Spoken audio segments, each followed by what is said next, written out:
तीर्थ यात्रा कर्तव्य। तीर्थ यात्रा करो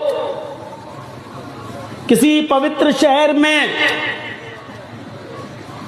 गंगा जलेश्वर भवती, जहां गंगा का पवित्र जल मौजूद हो,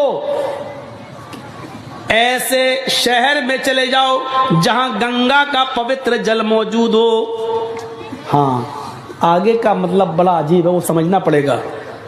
स्नान कर्तव्य, उसमें डुबकी लगाओ ताकि तुम्हारे पाप मिट जाएं। ये चीज समझने की है। कृष्ण जी कह रहे हैं पांचवी चीज तीर्थ यात्रा करो, यानी अपना शहर छोड़कर किसी पवित्र शहर चले जाओ, गंगा जलेश्वर भवती, जहां गंगा का पवित्र जल मौजूद हो। स्नानम कर्तव्य, उसमें स्नान कर लो।